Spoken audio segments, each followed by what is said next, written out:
새벽 예배에 나오신 모든 성도님들을 진심으로 축복합니다. 오늘 저희들이 나눈 성경 구절은요, 이사야서 6장 1절부터 8절까지 오늘 함께 나누도록 하겠습니다. 제가 한 절 읽고 성도님들이 한 절 읽어주시면 감사하겠습니다. 우시야 왕이 죽던 해에 내가 보니 주께서 높이 들린 보좌 위에 앉아 계셨다. 그리고 주의 옷자락이 성전을 가득 채우고 있었다. 주님의 위쪽에는 스랍이라고 하는 천사들이 서 있었는데 스랍들마다 각각 날개가 6개씩 달려 있었다. 두 날개로는 얼굴을 가렸고 두 날개로는 발을 가렸으며 두 날개로는 날아다녔다. 천사들이 서로 부르며 말했다. 거룩하시다, 거룩하시다, 거룩하시다. 만군의 여호와시여, 여호와의 영광이 온 땅에 가득합니다. 스랍들이 내는 소리 때문에 문지방이 흔들리고 성전의 연기가 가득 찼다.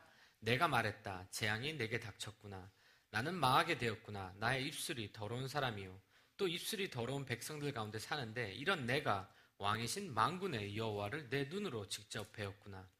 스랍들 가운데 하나가 부집개로 제단에서 뜨거운 숯을 꺼내 손에 들고 내게 날아와서 그것을 내 입에 대며 말했다. 보아라, 이 숯이 내 입술에 닿았으니 내 허물은 사라지고 내 죄도 용서받았다. 그때 내가 주의 목소리를 들었다. 주께서 말씀하셨다. 내가 누구를 보낼까? 누가 우리를 위해 갈까? 내가 말했다. 제가 여기 있습니다. 저를 보내십시오. 이는 하나님의 말씀입니다. 참 아침에 혼돈이 좀 복잡한 아침을 시작하고 있습니다. 제가 교회에 도착해서 기쁜 마음으로 주차를 하고 저희 간사님이 지나가시길래 손을 반갑게 흔들었습니다. 목사님 오늘 설교하시죠? 네, 오늘 제가 설교합니다. 제가 졸더라도 이해해 주세요 라고 간사님이 말씀을 해주셨는데 어떻게 받아들여야 될지 모르겠어요. 제가 생각같이는 제가 좀 재밌다고 생각을 했는데 그래서 좀 마음이 좀 복잡합니다. 오늘 분명히 간사님이 들어오실 텐데 지켜보겠습니다. 네. 저희가 교육자들의 사무실에 오면은 거기 가운데 큰 테이블이 있습니다. 그 테이블이 굉장히 많은 그 테이블에서 이야기들도 이루어지고 거기서 이제 점심도 저녁도 또 이제 담임 목사님들과 함께 먹고 이야기 나누는데요. 거기서 가장 또 때로는 많이 나오는 이야기가 우리나라에 어떤 일들이 일어나고 있는지, 정치, 경제, 문화 이런 모든 부분들에 대해서 담임 목사님들끼리서 서로 말씀하시고 또 저희 또한도 담임 목사님들이랑 이제 인게이지하면서 그런 대화를 나누게 되는데요. 하루는 이제 담임 목사님들께서 우리나라에 어떤 일들이 일어나고 있는지 저희들에게 설명을 해주시고 어떤 일들이 일어나고 있는지에 대해서 얘기를 해주시면서 너희들도 그런 우리나라의 어떤 경제, 문화 이런 부분 잘 신경 쓰고 있지라고 여쭤보셨습니다. 그래서 고개를 끄덕이면 저희는 듣고 있었는데요. 근데 갑자기 그 컨버세이션이 변화가 되면서 여성 목사님께서 물어보시더라고요. 요즘 무슨 신문 읽어? 라는 이제 질문이 나온 거예요. 세대 차이가 갑자기 확 느껴지는 거예요. 저는 신문 세대가 아니잖아요. 그러다 보니까 이제 세대 차이가 느껴져서 가만히 있었는데, 그랬더니 이제 다른 목사님들이 저는 무슨 일보를 읽습니다. 그랬더니 또 담임 목사님들께서 이렇게 말씀하시는 거예요. 요즘 잘 안 보여. 글씨가 잘 안 보인다고 또 말씀을 하시는 거예요. 그래서 조용히 자리를 일어났습니다. 일어나서 이제 사무실에 들어왔는데요. 정말 우리나라 같이 물론 그 자리에서 많은 이야기들이 나오지만 좀 빨리 변하고 복잡한 나라는 많지 않은 것 같아요. 제 생각인지 모르겠는데요. 정치적으로도 여러 가지 일들이 일어나고 있고 또 경제, 또 우리나라 또한도 뭐 미국, 중국, 또 일본, 또 러시아, 뭐 여러 나라 강국이 또 이제 우리 주변에 있다 보니까 그런 이야기들도 많이 들리는 것 같습니다. 오늘 저희들이 읽게 되는 이 성경, 읽었던 그 이사야서의 상황이 지금 우리나라와 조금은 비슷한 것 같아요. 첫 구절에 읽으셨듯이 우시야 왕이 죽던 해에 내가 보니 주께서 높이 들린 보좌 위에 앉아 계셨다라고 이사야는 이야기하고 있습니다. 이 우시야가 죽던 해가 어떤 해였냐면요. 지금 이스라엘은 가장 번성기를 이루어가고 있어요. 솔로몬 이후에 이스라엘이라는 나라 자체가 가장 경제적으로, 문화적으로 그리고 모든 면에서 굉장히 풍요로움을 경험하고 있었고 이스라엘 민족은 하느님의 축복이 그들에게 임했다라고 생각을 하고 있었어요. 그런 축복과 번영 속에서 이사야라는 사람이 갑자기 하느님의 보좌에 앉아 계신 그 하느님을 보게 되는 거죠. 이것이 굉장히 큰 이벤트인데요. 이사야라는 사람에 대해서 조금 더 알 필요가 있는 것 같아요. 그것이 정치적인 상황이었다면 이사야라는 사람은 왕의 왕손이었죠. 그 왕의 형의 아들이었어요. 그리고 이사야는 굉장히 그때 당시에 지식인이었고 똑똑하고 많은 교육을 받았던 사람 같아요. 지금으로 치면은 굉장히 특수교육을 받은 그 층에 속해 있던 사람 같습니다. 저희들이 보통 이렇게 선지자들을 생각하면 괜히 하얀 옷을 입고 있고 수염은 더부룩하니 기르고 굉장히 촌스러울 것 같다라고 생각을 하는데 그렇지 않습니다. 이사야 같은 사람은 굉장히 정치적인 교육도 단단히 받았고요. 이사야는 문화적인 부분, 또 경제적인 부분, 또 그때 당시에 사회가 어떤 문제를 가지고 있는지를 정확하게 파악하고 있는 사람이었습니다. 그 이사야가 이 이스라엘 민족이 가장 번성하고 있을 때 가장 크게 가장 많은 문제점들을 보기 시작을 하는데요. 그것이 이사야서 1장부터 나오는 이야기입니다. 제가 오늘 읽어드리겠는데요. 이사야가 이스라엘 민족이 가장 번성하고 있을 때 이런 식으로 그들에게 충고와 권고를 하기 시작을 합니다.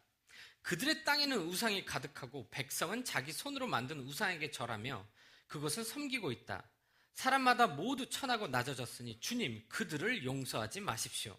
사람의 교만한 눈은 낮아질 것이요 거만한 사람은 꺾일 것이다. 그날이 되면 여호와께서 홀로 높임을 받을 것이다. 이사야는 굉장히 분노하고 있습니다. 이때 사회 속에서 그 많은 풍요 속에서 이 많은 이스라엘 민족이 하느님을 떠나고 다른 우상을 다른 가치관을 받아들이고 그들의 삶이 그렇게 변화되고 있다는 것에 대해서 분노하기 시작을 하는데요.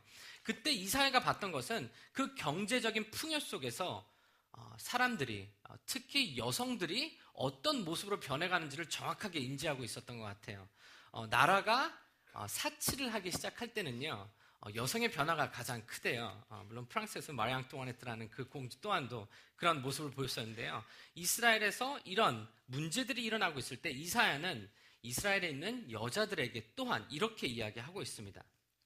시온의 여자들은 교만하다. 그들은 목을 꼿꼿이 세우고 다니며 홀리는 눈으로 쳐다본다. 점잔을 빼며 걷기도 하고 발목에서 소리를 내며 다니기도 한다. 이스라엘은 이때 당시에 이스라엘 여성들의 어떤 모습을 정확하게 보고 있는 것 같아요. 흘리는 눈이라는 것이 어떤 눈인지는 여러분도 분명히 잘 알고 있을 것 같습니다. 제가 제 아내 흘리는 눈에 푹 빠졌었거든요. 예. 그러므로 주께서 시온 여자들의 정수리에 딱지가 생기게 하시며 여호와께서 그들의 하체를 들춰내신다.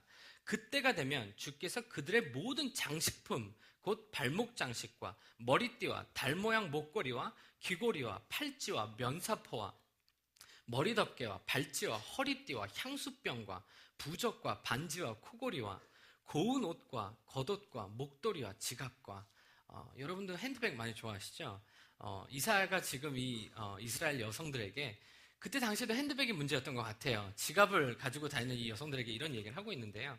이때 당시에 또한도 이 많은 강국의 영향을 많이 받습니다. 이스라엘이라는 나라가. 그리고 특히 여성들은 그때 그 나라들이 가지고 있는 금속, 귀중, 그런 금, 은, 이런 보석들을 굉장히 많이 지니고 다녔었는데요. 지금 이스라엘은 이사야는 그런 이스라엘의 여성들에 대해서 그들의 사치에 대해서 권고하고 권면하고 있습니다. 하느님께서 그것을 좋아하지 않는다고 강력하게 이야기하고 있는 것이고요. 이때 당시에 저희들이 지금도 물론 많이 예물로 쓰이는 브랜드인 것 같아요. 카르띠에라는 거 여러분들 좋아하시죠? 죄송합니다. 아침 새벽 설교부터 명품 얘기하고 그래서 죄송한데요. 카르띠에 같은 보면은 거기에 그 카르띠에를 좀 유명하게 만드신 분이 계세요. 그분 이름이 존 투산이라는 여성 주어인데 그 여자가 그 표범을 카르띠에에서 이제 가지고 들어옵니다. 그리고 그 표범을 멋있게 장식을 해서 카르띠에를 더 유명하게 만드는데 한 공헌을 하는데요. 그 보석에 존 투산이라는 그 여자가 그것을 받아들이기 시작한 게 바빌로니아와 아시리아의 어떤 그런 문화적인 것을 보고 그것을 발전시키고 거기서 영감을 얻어낸 모습이에요. 그렇게 해서 이스라엘 민족 또한도 우리 또한도 그때 당시에 그들과는 별 차이가 없는 것 같은데요. 가죽, 향수, 우리가 알고 있는 우리가 자주 뿌리는 어드또알렛이라는 향수는 가장 질이 낮은 싼 향수입니다. 향수도 레벨이 있고 가격이 굉장히 큰 차이가 있는데요.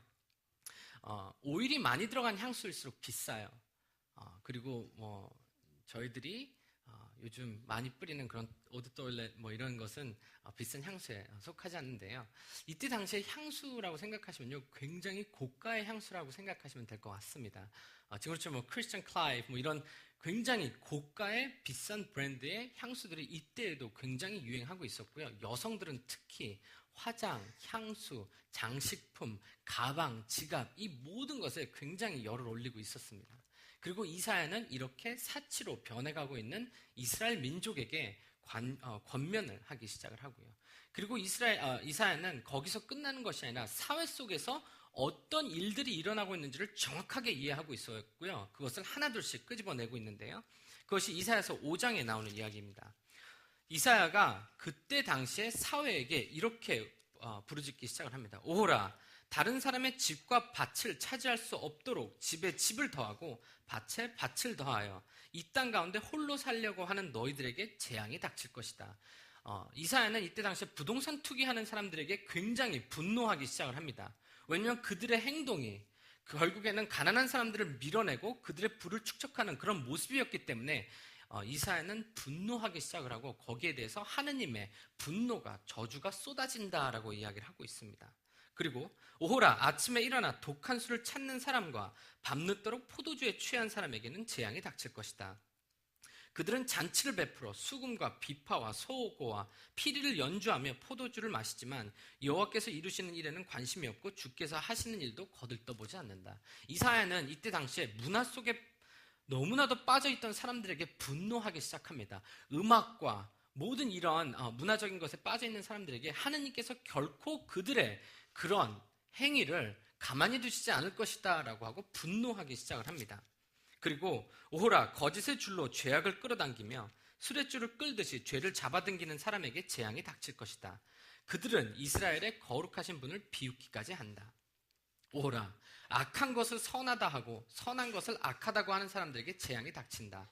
어둠을 빛이라 하고 빛을 어둠이라고 하는 사람, 쓴 것을 달다 하고 단 것을 쓸 것이라고 하는 사람에게 재앙이 닥칠 것이다.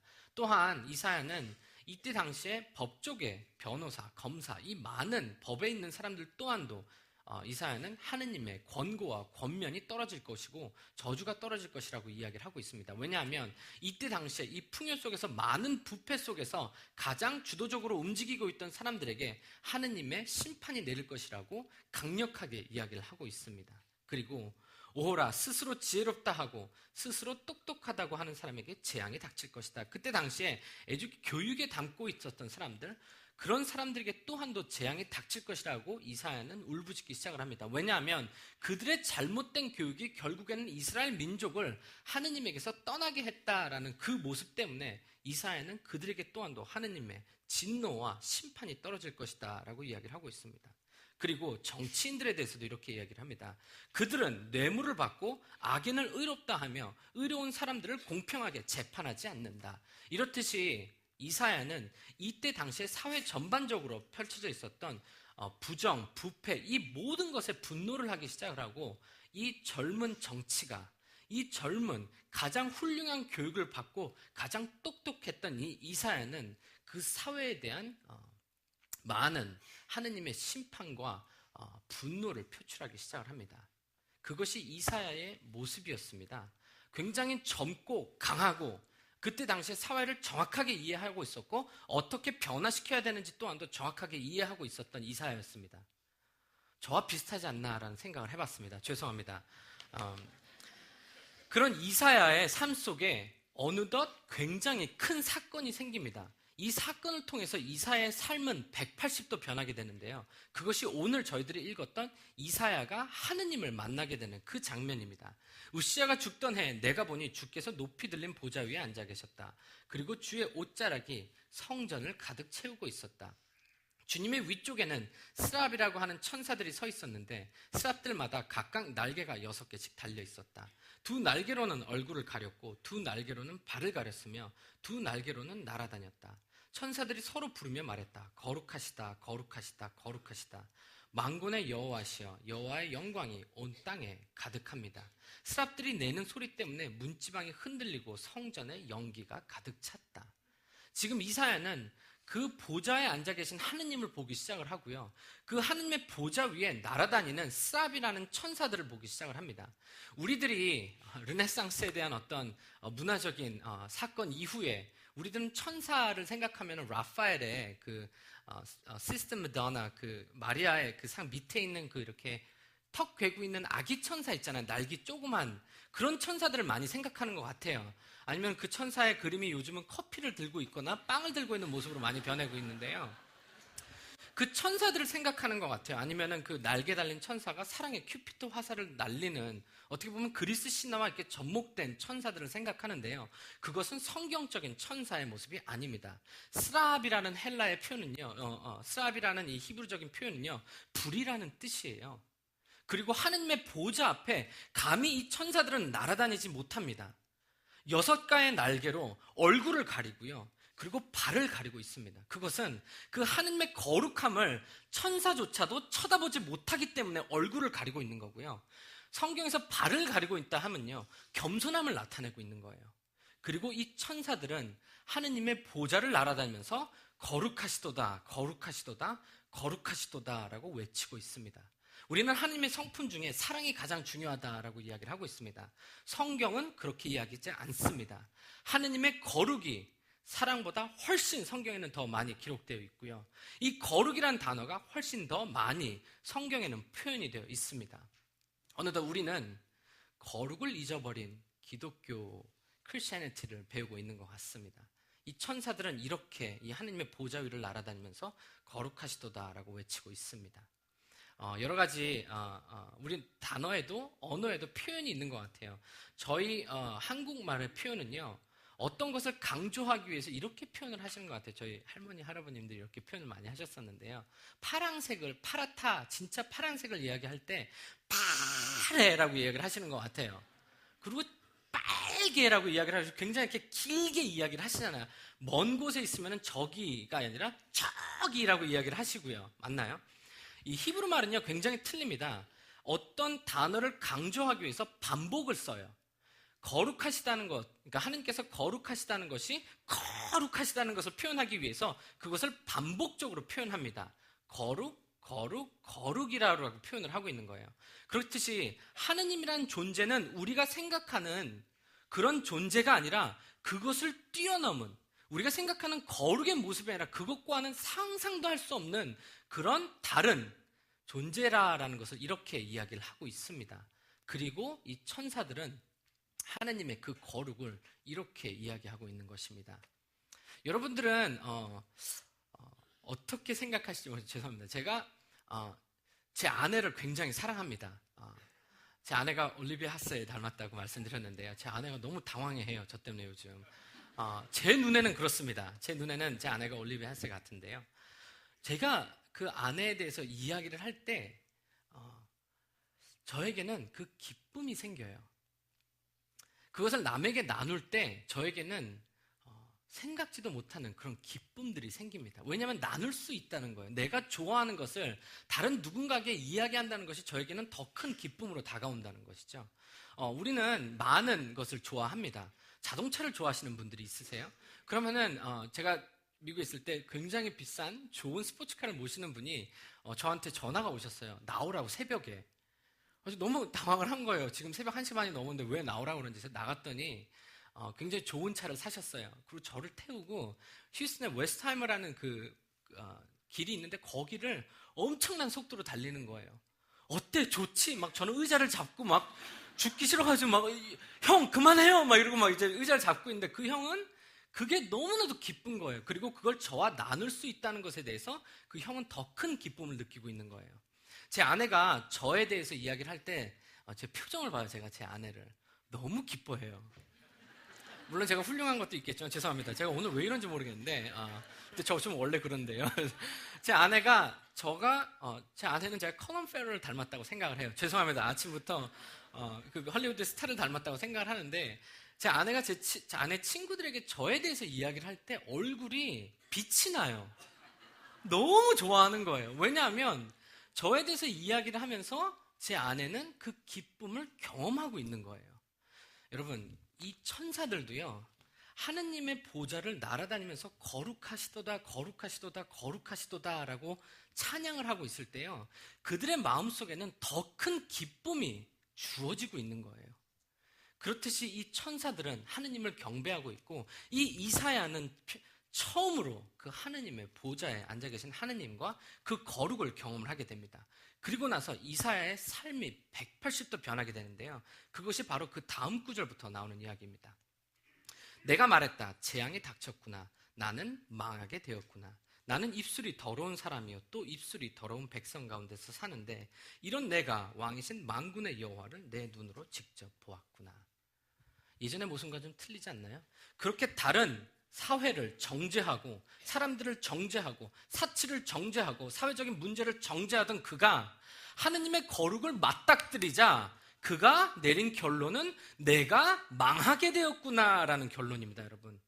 그가 남들을 정죄했던 그 잣대가, 자신의 잣대가 하느님의 거룩에는 비교할 수 없기 때문에 그가 하느님 앞에서 볼 수 있었던 모습은 망하게 된, 재앙을 받아야 되는 것은 자기 스스로라라는 그 표현을 지금 여기서 하고 있습니다. 근데 여러분, 그게 은혜의 시작입니다. 은혜의 시작은요, 여러분, 여러분들을 하느님께서 하느님의 거룩하심으로 직시하게 만드는 거예요. 그게 얼마나 큰 은혜인 줄 아시나요? 은혜는요, 용서가 아닙니다. 우리는 때로는 많이 착각을 하는 것 같아요. 나 오늘 은혜 받았어 라고 생각을 하면은 내가 일주일 동안 지었던 죄를 내가 오늘 교회 가서 설교를 들으니까 눈물이 좀 나더라 라고 생각을 하시는 것 같아요. 그게 은혜라 라고 생각하시는 분들이 많은데요, 아닙니다. 여러분, 은혜는요, 첫째, 여러분들을 직시하게 합니다. 그리고 그 하느님의 거룩하심을 여러분들이 느끼게 하고요, 경험하게 합니다. 왜냐하면 그 순간부터 은혜의 힘이 여러분들의 삶 속에서 움직일 수 있기 때문이에요. 여러분, 은혜는 용서가 아닙니다. 은혜는 여러분들을 직시하게 할 수 있는 용기입니다. 새벽 기도 때 그 노트에 쓰라고 저희들이 나눠드렸잖아요. 두 담임 목사님 말씀만 쓰지 마시고요. 지금 제가 명언한 것 같거든요. 죄송합니다. 다시 한번 리피트 하겠습니다. 은혜는요, 용서가 아닙니다. 은혜는요, 여러분들의 자신을 직시하게 만드는 용기입니다. 그것이 은혜의 시작입니다. 그리고 은혜는요, 여러분들을 가만히 놔두지 않습니다. 은혜는 여러분들을 변화시키기 시작을 합니다. 내가 은혜 받았어 라는 것은요, 용서에서 끝나는 것이 아니라요, 여러분들의 영혼이 변하고 있고 여러분이 삶이 변하고 있다는 것을 여러분들이 느끼고 경험하는 것이 은혜를 경험하는 것입니다. 그것이 바로 이사의 삶에 지금 쑥 들어온 거예요. 제가 이런 비슷한 경험을 했던 것 같습니다. 제가 미국에서 조교 생활을 할 때 제가 신학 베이직 디알러지라는 코र्스를 가르쳤는데, 그때 학생들이 첫 학기를 듣는 학생들은 항상 이렇게 얘기를 해요. 선생님, 하느님께서 공의로우시고 정의로우시고 omniscience하고 omnipotent하고 하느님께서 그렇게 almighty하고 그렇게 대단하신 분이 어떻게 이렇게 힘들고 썩어가고 이 사회 속에서의 정의를 실현하지 않으시고 가만히 내비두고 계십니까? 라고 물어봅니다. 너무 재밌는 사실은요, 이 클래스에 들어오는 학생들은 항상 이 질문을 해요. 그리고 자신들이 굉장히 똑똑하다라고 생각을 하고 이 사회에 대해서 굉장히 고민을 하고 있다라고 생각을 해요. 그럼 전 다시 묻습니다. 다시 질문해 주시죠 라고 얘기를 해요. 그럼 또 얘기를 해요. 그리고 약간 순서가 바뀌어요. 연습을 했던 것 같아요. 그러니까 어떻게 저한테 질문할지 연습을 했던 것 같은데, 하느님께서 정말로 정의로우시고 공의로우시고 막 이렇게 설명을 해요. 근데 하느님께서 왜 이 사회를, 이 세상을 가만히 내비두십니까? 라고 얘기를 해요. 그럼 저는 그 학생들에게 항상 똑같이 대답합니다. 그 사랑이시고 거룩하시고 정의롭고 공의로우시고 그리고 변함없이고 신실한 하나님이 왜 너를 지금 벌하지 않느냐라고 이야기를 합니다. 은혜는요, 남을 정죄하지 않습니다. 은혜는요, 하느님에게 따지지 않습니다. 은혜는요, 전적으로 우리 자신을 돌아보게 합니다. 그리고 우리 자신을 하느님 앞에서 그 거룩한 잣대를 통해서 바라보게 하는 것이 진정한 은혜입니다. 이사야는 지금 그 은혜를 체험하고 있는 것이고요. 이사야는 이 순간부터 삶이 180도 변하게 됩니다. 이사야가 만난 것은요, 진정한 하느님을 만나게 된 거예요. 그가 알고 있던 하느님은 그렇게 종교적인 하느님이었었는데, 그가 직접 하느님의 그 보좌에 앉아 계신 하느님을 만나자 이사야의 마음속에는 그 거룩이 들어오기 시작을 하고요. 그 은혜의 물결이 이사야의 삶 속에 들어오기 시작을 합니다.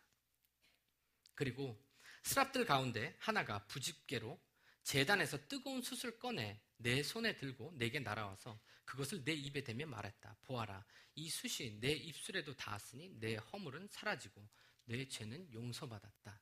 여러분, 이게 은혜입니다. 은혜는요, 여러분들이 하나님께 고백하는 순간부터 시작이 되는 것이 아니에요, 여러분. 은혜는요, 여러분들이 여러분들 죄를 인식하는 순간부터 이 은혜는 벌써 시작되고 있는 것입니다. 그 뜻은 하느님께서 여러분들을 용서할 그 준비 또한도 하고 계시다는 거예요. 그것이 지금 이 이사야의 삶 속에서 이루어지고 있는 것입니다. 그가 하느님, 저는 망하게 되었습니다 라고 고백을 했을 때, 그가 자신의 죄에 대해서 다른 사람들에게 손가락질하고 다른 사람들에 대해서 이야기를 하기 전에 자신의 죄를 바라보기 시작을 했을 때 하나님께서는 그에게 그 죄를 용서받을 수 있는 그 길까지 또한도 마련해 주고 계신 것입니다.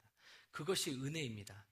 시작하신 은혜는요, 끝나는 순간까지 결코 하나님께서 포기하지 않으실 것입니다. 그것이 은혜고, 지금 하나님께서는 이 이사야를 통해서 그런 은혜를 보여주고 계신 것입니다. 그리고 이사야는 이때부터 굉장히 많은 변화를 겪게 된 것 같아요. 가장 큰 변화가 아마 이거였던 것 같습니다. 그때 내가 주님의 목소리를 들었다. 주께서 말씀하셨다. 내가 누구를 보낼까? 누가 우리를 위해 갈까? 내가 말했다. 제가 여기 있습니다. 저를 보내십시오. 항상 사회에 대해서 그리고 사람에 대해서 비판하고 판단하고 정죄하던 이사야가 하느님께서 그의 생각과 마음과 영혼을 바꿔놓자 이사야는 지금 하느님, 저를 다시 보내십시오라고 이야기를 하고 있는 거예요. 제가 그 전에는 그런 정죄하는 그런 시선으로 사회를 바라봤다면 이제는 은혜의 시선을 통해서 제가 그들에게 다시 가겠습니다라고 이야기를 하고 있는 거예요. 은혜는요, 저희를 그렇게 변화시킵니다. 그리고 지금 하느님께서는 이 이사야를 통해서 은혜가 우리의 삶을 어떻게 변화시키는지를 보여주고 있는 것이고요. 여기서 굉장히 재미있는 성경 구절이 한 구절 또 나옵니다. 내가 누구를 보낼까? 누가 우리를 위해 갈까라는 성경 구절이 나옵니다. 여기서 삼위일체 하느님이 다시 나와요. 내가 누구를 보낼까? 누가 나를 위해서 갈까가 아니라 누가 우리를 위해서 갈까라고 이야기를 하고 있습니다. 그렇다면 이사야가 지금 보좌에 앉아 계신 하느님을 보세요. 맞나요? 그리고 하느님께서 우리를 위해 누가 갈까라고 이야기를 하고 계세요. 그러면 이사야가 본 하느님은 과연 어떤 하느님이었을까요? 삼위일체 하느님이셨습니다. 이사야가 봤던 것은요, 삼위일체 하느님을 보았던 거예요. 저희 기독교 크리스천리티가 믿는 하느님은요, 삼위일체 하느님이세요. 그것을 증거하는 것이 요한복음서에 나오는데요. 요한복음서 12장에 가시면요, 요한복음서 12장에서 요한이 이 예수 그리스도에 대해서 굉장히 특이한 말로 이제 이렇게 시작합니다. 37절부터 제가 읽어드리겠습니다. 예수님께서 이 모든 표적을 사람들 앞에서 행하셨지만 그들은 여전히 예수님을 믿으려 하지 않았습니다. 이것은 이사야 예언자의 말씀이 이루어진 것입니다. 주님이시여, 우리가 전한 것을 누가 믿었습니까? 주님의 능력이 누구에게 나타났습니까? 41절 읽어드리겠습니다. 이사야가 이런 말을 한 것은 그가 예수님의 영광을 보고 예수님에 관하여 말했기 때문입니다. 이사야는요, 보좌에 앉아 계신 예수 그리스도를 보았습니다. 이사야의 삶이 변할 수 있었던 것은요, 이사야의 예언이, 이사야가 이스라엘에 대한 그 구원의 역사가 변화될 수 있었던 것은요, 보좌에 앉아 계신 예수 그리스도를 보고 이사야는 그 예수 그리스도, 하나님의 은혜와 사랑과 그 거룩함을 다 경험할 수 있었던 거예요. 이사야의 예언이 이때부터 180도 변합니다. 7장에는요, 바로 그 동정녀를 통해서 그 메시아가 태어날 것이다 라고 이야기를 하고요. 9장에서는요, 바로 이 진정한 통치자가 이 세상을 통치할 것이다 라는 예언을 하기 시작합니다. 왜냐하면 이사야는 그 삼위일체 하나님을 보았고 그 예수님을 보았기 때문이에요. 바로 그것이 저희 그리스도인들이 믿고 있는 바로 그 믿음입니다. 우리가 하느님을 보았다 하면요, 우리가 그 하느님의 영광을 보았다 하면요, 바로 인간이 되신 그 예수님을 보았다 하는 것과 똑같습니다. 그것이 오늘 히브리서에 나오는 이야기인데요, 제가 히브리서 1장 읽어드리겠습니다. 옛날에는 하느님께서 예언자를 통해 우리 조상들에게 여러 가지 방법으로 수없이 말씀하셨습니다.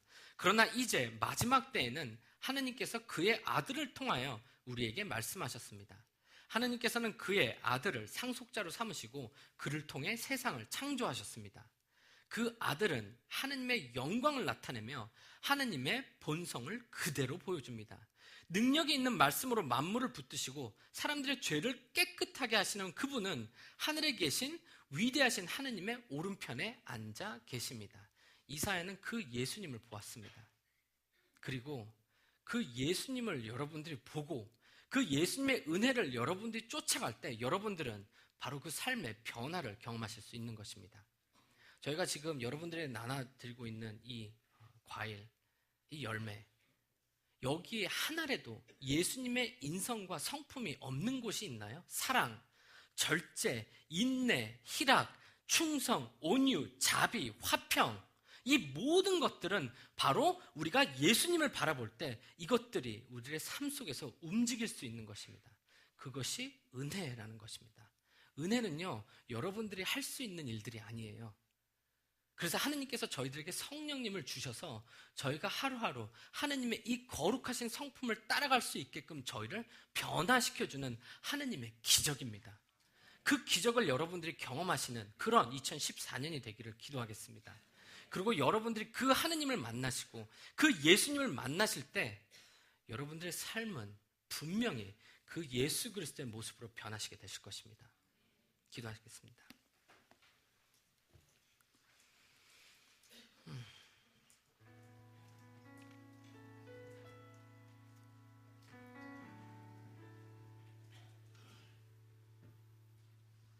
우리의 구원자이신 하느님, 저희를 구원해 주신 그 은혜 감사드립니다. 그러나 그 감사가 절대 감사에 끝나지 않고 저희가 그 거룩하신 하느님을 바라볼 수 있는 그런 은혜를 허락하여 주시옵소서. 저희가 그 하느님의 영광을 사모하고 정말로 그 하느님께서 우리를 변화시키신다는 그 기적을 믿으며 우리가 오늘 2014년 한 걸음 더 예수 그리스도를 닮을 수 있는 그런 저희로 변화시켜 주시옵소서.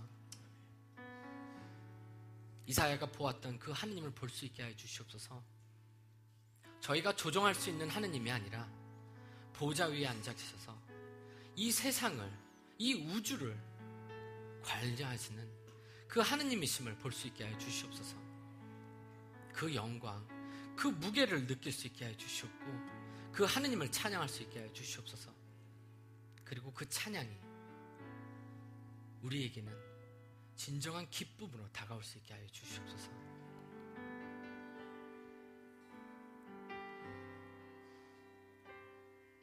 다시 한번 기도할 때 저희 영혼을 하나님 앞에 내려놓으시겠습니다.